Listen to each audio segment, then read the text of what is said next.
So this bait, what you do is just push that hook up like that. Okay. And just push forward and just catch a little skin. See what I'm saying? Just the tiniest little bit like that, which makes it weedless. You see how when I touch it, it pops off? Oh, yeah. But you want to do that. That's how you want to. That keeps the grass. Okay. And then what you want to do with this thing, and I want you to see it so you can visualize what I'm talking about. So I'm going to throw it. You want to throw it out there and come over here to the water. So remember how I was telling you, don't reel? Watch that lure down there when I reel.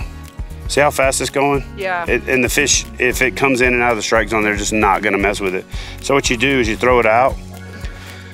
I'll get it up here close enough to where you can see it.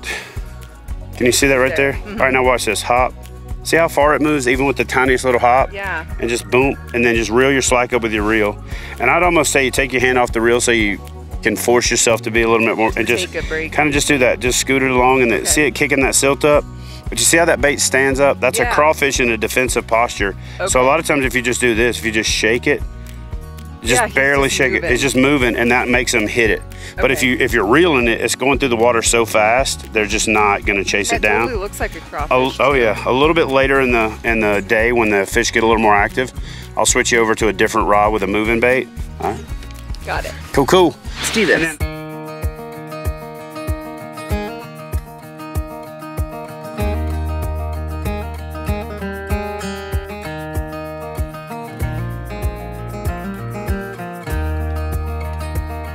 So if you need your car towed, you call AAA. If you need your kayak towed, you call CHA, which is Chad Hoover's Adventures.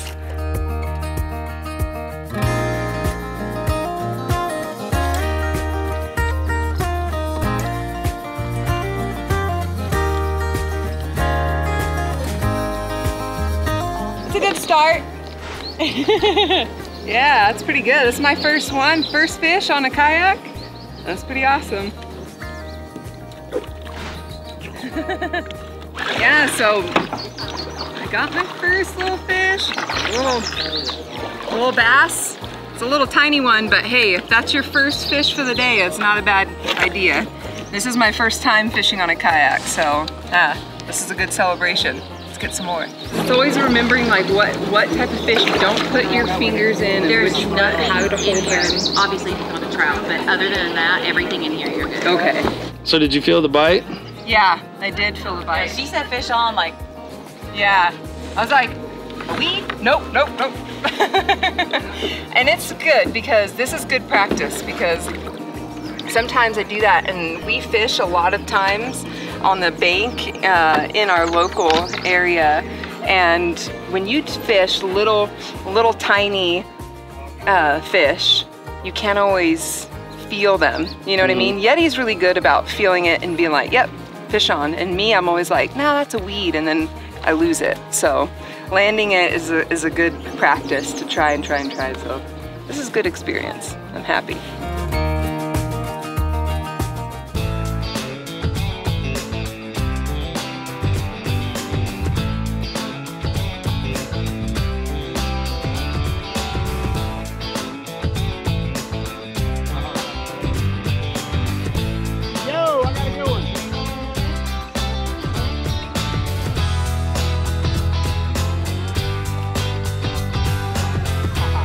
Look at that guy right there.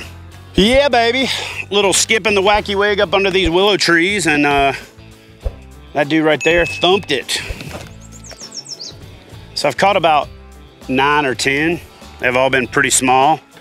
So I started standing up looking in these holes. And this one was basically between that grass and a willow tree in a little gap. Probably 3.5, you know, maybe a little bit more. Boom, not a lot, so. Oh, he mad, he ready to go. Ready to get this guy back in the water.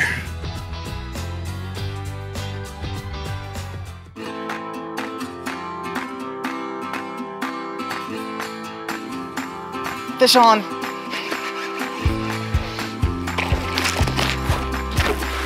Threw my damn Cinco. Oh, no. Dang it. That just means there's a better one where that one came from. It's all good. That was what we call a professional release, because we're just waiting on a bigger one. First bass off a kayak. I think you guys got me hooked. Hey, fish on. Oh, caught one quality fish today, but I've literally caught about 35 of these dudes right here. And it's been a good day. And it's even better when you can see them laying in the grass and make a little black dash mark and throw to them and just watch them eat it, because this water is crystal clear. So, yeah, I'll take it.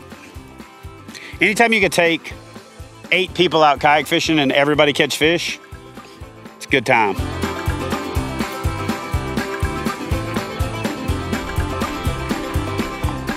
All right, guys, so today pretty much the go-to pattern has been a Wacky Rig Senko. And a lot of times I don't even like to fish a Wacky Rig Senko because it's too easy. So when we started off this morning, I set Christy up with a Wacky Rig. I really like these Gamakatsu with the weed guard built in. There's a bunch of different styles, a bunch of different ways to fish them. And mostly when I'm fishing grass, I actually like to go through the bait because I just get less snags, and we got a lot of milfoil and a lot of you know, other types of grass out here that was catching the bait. But when you start to fish wood or you start to fish more open water, you can't go wrong with the O-ring setup for fishing a Senko for a number of reasons. One, it gives a little bit more action because the hook's on the outside, but it also saves a lot of money because you're not tearing the baits up as fast. So you have to pretty much have a Wacky Rig tool like this. And you basically put these O-rings up on the back of it by unscrewing the end. The way to get the Wacky Rig or the O-ring onto the bait is you have to wet the Wacky Rig tool. Never do it this way. That's the worst way to ever rig a Wacky Rig. I see people do this all the time. Drives me crazy. So the proper way to wet your Wacky Rig tool is to go down it this way, not this way. All right, so once you get your Wacky Rig tool wet, and saliva just seems to work better. You can wet it with the water. It just doesn't seem to have the same effect. Basically slide that O-ring down. Now, if you're fishing a Nico rig or other types of rigs, you're gonna wanna off balance your Senko. But basically your Senko has a band in the middle, a rigging band. So you're gonna go to the pointed tail side, grab that band, insert your worm in there just like so, and then you pop that ring off. Now, once you pop that ring off, now what you do is you take your hook and you go under that O-ring and put your weed guard on, and that's pretty much how you're gonna have your action set up right there. That's gonna make it. Now, if I'm fishing grass, I like to use one O-ring to where the hook stays in line with the bait and it comes through it a lot cleaner. If I'm fishing wood, I like to put another O-ring on there, and when you use the tool, you put it in an X pattern and you take your hook through the X pattern, and then the hook will be perpendicular. That way when you bring it up, either with the weed guard or the back of the hook, it'll hit that wood and it'll come over the top of it. But if you rig it like this and you bring it up, that hook point hits first and you're gonna snag. So if you're snagging with your Wacky Rig a lot and you've got it rigged with your hook in line with the bait, put a second O-ring on there crisscrossed, put that hook through there, and it'll be perpendicular to the bait and you'll snag less on wood. So we're out here fishing grass right now, so we're gonna hook Christy up just like that. And it gives it a little more action. It actually makes the hook set a little bit easier. She's had a couple of runs this morning. She didn't set the hook on, but that right there is the easiest and most effective way to Wacky Rig a Senko. Now, if you wanna save money on Senkos, let me give you guys a little tip. Every time you buy a bag of Senkos, buy 2, take all the Senkos and put them into one bag. And if you're fishing a Senko Texas rigged, or if you're fishing it weightless with a hook on the end, when that bait tears up, put it in the bag and save it, because later on you can reuse that bait as a Wacky Rig bait and you get twice as much mileage out of your Senko. So I'm a big fan of weightless rigging a Senko, but when you're fishing over grass like this and you want to get that little bit more action, you go to a Wacky Rig. So take your Texas rig or your weightless rig Senkos, and after you tear one end of them up, put them back in the bag and save those and use those as your Wacky Rig Senkos, and you'll basically double the mileage that you get out of your Senkos. Senkos ain't cheap, and the reason that they ain't cheap because there ain't nothing on the market that comes close to them. There's an old saying, often imitated, never duplicated. Well, there's probably not a more true statement in fishing than the Senko.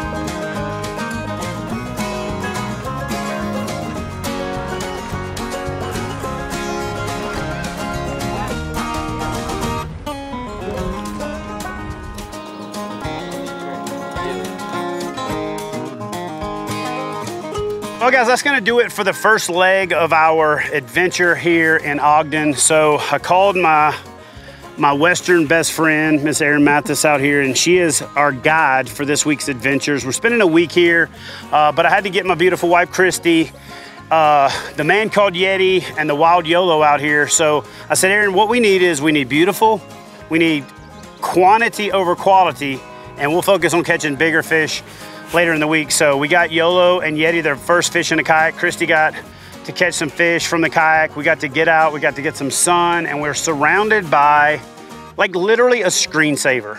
When you live in the part of the world that I live in, you feel like you're paddling through a painting or a screensaver. And yeah, so Erin, thank you very much. Thank you guys. This lady right here runs the Utah Kayak Fishing Group and is one of the most active, engaged groups in the country. We have a tournament this weekend with her group on Pineview, and I'm actually gonna fish in it. So tomorrow we're gonna switch gears and we're gonna head over to Pineview Reservoir. We're gonna try to catch some bomber brown fish, some smallmouth, something that I already know. And then what else are we gonna do? What are we gonna try to chase? We're chasing some tiger muskie. Tiger muskie, baby. So we'll be right back with more kayak fishing action, chasing tiger muskie in Utah. Something I never thought I'd hear myself say. Well guys, I hope you enjoyed today's video. If you did, do me a favor and help support the channel by downloading the Fishing Chaos app now so you can get in on the action.